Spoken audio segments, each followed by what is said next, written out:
What's up, everybody? Welcome to CFP Talks. My name is Joe Nissim, and with me, as always, is Mr. David Fuchs. Mr. Nissim, how are you? I'm great, dude. We're getting close to July exam. Very Now, exciting. you're sitting there smiling and all excited, but the people that are listening to this and that are taking the exam in July do not feel like that. I'm sure. Well, it's nice to have it done. No, it's it nice to be is. on the other side. No, it's there's nothing, and I like seriously, like I don't mean to make people that are taking it feel even like more stressed or bad, but hopefully this is just motivation for you. There's nothing better than being on the other side. Oh, it's great. It's so good. It's so nice to like have it done. And when you're, I will tell you, like to be at this position is like one of the best things of your career because you know you get to be in a position where you get to be stressed, and I know that sounds weird, but that's what causes some of the best things in your life is the stress, right? Like it's the stress of change or the stress of like figuring a problem out that ends up changing your life. And hopefully this is one of those stresses that ends up turning into something absolutely wonderful for your career. So, if you're sitting there and kind of wondering like, oh, what did I get myself into? Just remember, at least you're in a position where you get to do this, where, Okay. it's one of the good things. And I will wanted to talk about exam day. We're not too far out, and this is kind of probably the most often winged thing that I see is exam day. Uh, Most people don't have a plan for exam day, and I think this is one of the most underlooked things. And we talked about in our last episode that having a plan is one of the things that reduces anxiety dramatically when you're taking the exam. But more importantly, having a plan and actually following it on exam day is tremendously important. And I will tell you that plan doesn't really matter what it is, but having something Have the is plan. more important. Oh yeah, I mean, you just said it something that honestly I'm a little bit shocked by, but not surprised. There's a fine line. I'm not surprised, but I'm also like a little bit shocked to hear that how many people or that it's so common for people to go into an exam like this with no plan. How long do I want to give myself for each question? What am I going to do when I have no idea what the answer is? What am I going to do for the case studies? What am I going to do if I'm starting to run out of time? What am I going to do, logistically, getting there, having the snacks? When do I take my breaks, et cetera, et cetera? And I know it's a lot to think about, and it doesn't seem like it's that important, but it really is. And I just can't imagine going in, although actually I can, because the time that I did go in with no plan, I failed it. So I can't imagine you going in with no plan and being stress-free and passing it. It just seems like it's almost impossible. Well, I mean, isn't that a precursor for what you're going to see in your career? I mean, you're literally dealing with people who don't think about retirement or education or have questions, right? Like, this is the greatest precursor. So be your own best client right now. And, the Good thing night. is I know that this stuff is stressful to think about. And I will tell you, it is not negative thinking, nor are you being like an overly excessive or a nerd by kind of having some contingencies. Mhm. Being thorough is different than being negative. Well, yeah, I'm not going to run out of time, so I don't have to think about that. Or I don't want to even think about that situation where, I don't know the answer or I'm running out of time or I'm getting stuck. That shouldn't happen. Please don't be so arrogant as to think that this exam won't punch you in the face. Don't be that arrogant. Don't be that guy or that girl that goes in there and goes, I'm going to be positive, and because I studied hard, that this is not. Fuck that. You are Yeah, that going that that to, shit don't work. That shit don't work here. right? I mean, literally, we have a career of planning for contingencies. What happens if the market doesn't average 10%? What if bonds, like in the last 10 years, yield 1% or less than that? What happens when stocks are behaving poorly? What happens when stocks don't really pay dividends? Or what happens when you get sick and you're not working for 2 years? What happens if you are retiring at 67 instead of 65? What happens if you want to retire early? I mean, our whole life of planning is based on contingencies. This is what we say to do there for people, right? What if my kid goes to a public school instead of a private school? What if I want to retire at 60? What if I get sick? What if I get disabled? What if I die? We literally sit there and plan and think about all these things and think about the look of relief on your clients' faces when you have those conversations with them. They're going sitting there going, this was stressing me out. Now having the insurance or having the plan or having, now that we're regularly saving, I feel better about this. Do the same thing for yourself. For sure. So let's just talk about some things that like I personally planned on for my exam, or like some tips that you give your current students or previous students that may help. So like what's like a tip that you give them going into the exam? I give three main ones. Okay. Three main tips. Number one, leave early. I don't care if I your mean, exam is at 8 a.m. and it's 15 minutes away. Do not leave 15 minutes before your appointment time. No matter what, have extra time. So if whatever the time that you think is gonna you need to get to the exam center, double it. Because if it's the first time you're going there, and a lot of times these prometric centers are in odd places, like they're in these little office parks that have weird parking lots. Like when I went and took CFA, I parked on the opposite side and had to walk through, and it took me 10 minutes to find the actual prometric. And I'm like, thank God I left. My exam time was at 8 o'clock. I got to the exam center at 7:15. And by the time I walked over 7:30, and there was already a line because of all these people who were there. And with CFA, because they have to do like they pat you down to make sure you're not bringing anything into the exam. They don't do that with CFP, I don't think. They literally pat you down in front of a camera, so it takes longer to get everybody in. I was like, "Phew, thank God that I got here early."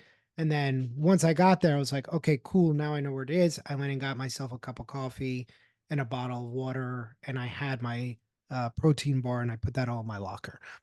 Mm. really quickly, there's nothing better than when you show up with ample amount of time to something and you have the freedom to maybe like explore around a little bit, or go take a walk and sit somewhere like by yourself, or make a phone call or whatever, knowing that you're carefree because you know where you have to be, you have plenty of time, and you know exactly how to get there. There is no better feeling in the world.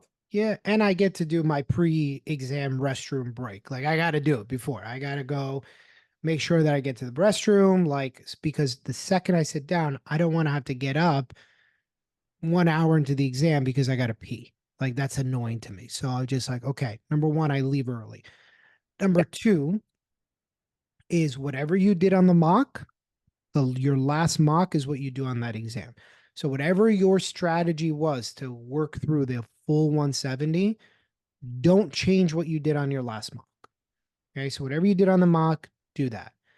And the third thing is make sure that you bring a spare calculator, because the last thing that you want, and it's funny because it was something that we mentioned. I think it was this exam or the last one, and somebody was like, "Yeah, my calculator died in the middle of the exam, and I had to take the last 50 questions without a calculator." I was like, "Did you have a spare?" And they're like, "No." Some of them are literally impossible without a calculator. Like, Yeah, how are you doing the three-step future or present value without the financial calculator? You can't. burn them. That's it. You're not going to get them right. You like physically, unless you sit there and you're going to do it manually, but that may take up the entire time of the exam. You're going to go and do calculations 18 years into the future. That's nuts. I mean, you have to be very like, you hope that after doing a bunch of them and practicing that you kind of get a sense of where the numbers are. But if the numbers are close, you're screwed, They're always close. They you don't, they know? don't, they don't give you much wiggle. It's like 117, 332, 116, 481. Like, how are you Yeah. supposed to guess? Yeah, I mean, and look, like if I'm writing a CFP question and I know that these are three common mistakes that people make, I'm putting those common mistakes. Like I was writing a couple of retirement planning questions. And it was like, what is the maximum deferral? And it's like, I put all the numbers that I know people are naturally going to gravitate towards, like 23,000, which is this Yep. year's deferral, or 69,000, which is the total, or 25%. And I know kind of how to write that to because I know the common mistakes that people are going to make.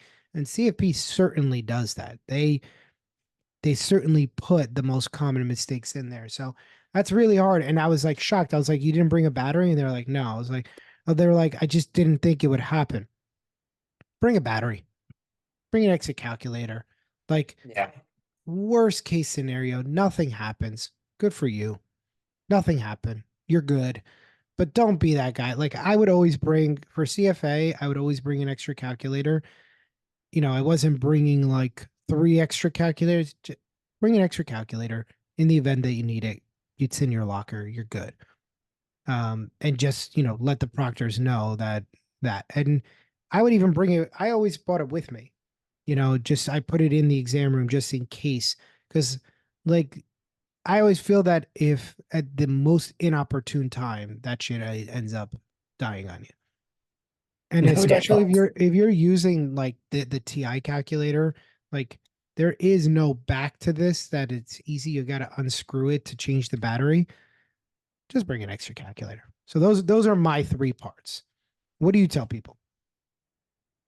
I personally, and this is preference, I always save the case studies for last for whatever like section they're in, and like for that 42 or 43 question section. I always saved it for last. I didn't want to take up too much time going through the like 9 questions or whatever it was on the case study. Sometimes they could take a long time to get through, read all the information, digest it, answer the questions. That could take a long time, and I'd rather leave that for the end than do that up front and burn all that time. I'd rather get what I need to get done and then go and use whatever time I have left to finish up that case study. Hmm. I always also, if there were questions, well, first of all, obviously answer every question. This isn't the SATs. You're not going to get negated for questions you get wrong. You're only getting marks for ones you got right. So just worst case scenario, answer, pick a letter.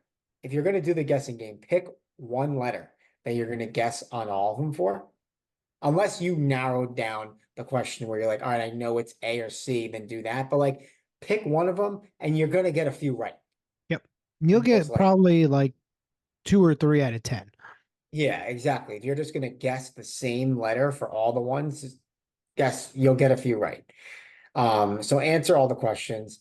And another thing that I did on the exam was I marked every question whether I knew for a fact it was right or I had no idea what the answer possibly could be. I always wanted to make sure that I would go back and check them over one last time before I hit submit, assuming I had, the amount of time to do that. I just always like to give myself that like last chance because there were times where I answer it, I review it, I came to the same conclusion, went back and was like, I missed that part when I read it the first 2 times. This is actually the answer. Hmm. So don't take that as like a don't second guess yourself and don't and go with your first instinct because I absolutely think that that's valid. But I always like to give myself that little trap door out the back where it was like, all right, I can go back and answer it because I'm marking it and I know to go back to look at it. And then on that, if there's questions that you have literally no idea and it's a paragraph long with all this information, I usually would skip that and come back to it. I would mark an answer down so I knew I had at least something answered, but I would usually skip it and come back to it. Yeah. I don't disagree with that. I don't think I know that there's a lot of instructors out there that are saying you never ever change an answer. I would say you can change an answer because there are times you're going to read the question wrong. or you read the answers wrong, or what you can do, and this is really, really, sharp, is sometimes you find the answer to a certain question on another question. Happens all the time. Sometimes it triggers your memory because you go, "Oh my God, I completely misread."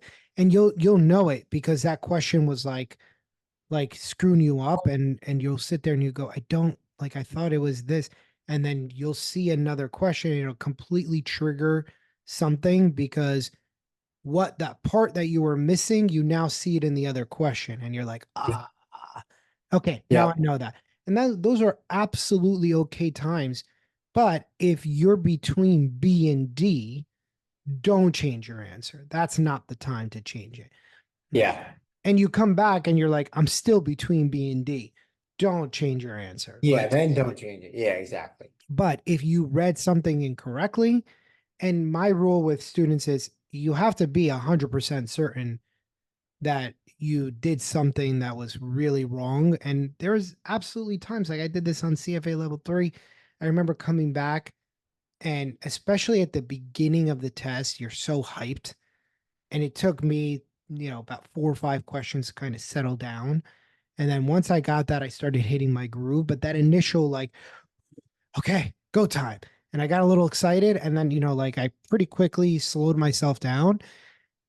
But I remember, like, I completely misread a question and I was like, oh, God, I'm an idiot. And then I went back and I changed it. And I was like, I'm really happy that I reviewed that because just reading quickly would have screwed me on that one. So those are absolutely okay times to do it. Do you have any others, David, before we shut it down? Just, I know you always like to say, try and answer questions in an average of about 2 minutes, which makes 2 minutes. sense. Yep. 2 minutes is good. Yeah. Don't, you remember every question counts the same.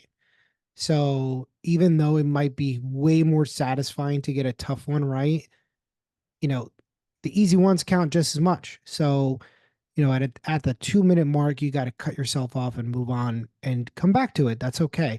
And for me personally, when I was taking these exams in 90 seconds, even I was going even shorter than that because if I really didn't know it in a minute and a half, I'm going to mark an answer. I'm going to come back to it. And then, Yeah. hopefully that last 15, 20, 25 minutes, maybe I could do some math. Maybe my memory gets triggered. Maybe something happens in that. And so, and if you don't know, you don't know it, mark it and move on. But don't get caught up. And, there's a lot of times where people get caught up on 3 or 4 questions that burn 15 minutes. Again, when you have 3 hours, 15 minutes doesn't sound like a lot. But remember, you end up getting punished at the end for what you did poorly at the beginning. Yeah. And just when you say 2 minutes, I just want people to know there's going to be questions that you're going to answer significantly faster than that, which leaves time for you to take a little bit more time on the harder ones. Yeah, I agree with that. 100%. 100%. So, as always, everybody, we hope that you found today's episode helpful. With any questions, comments, or concerns, please feel free to reach out to David or myself, and we will see you guys on our next show.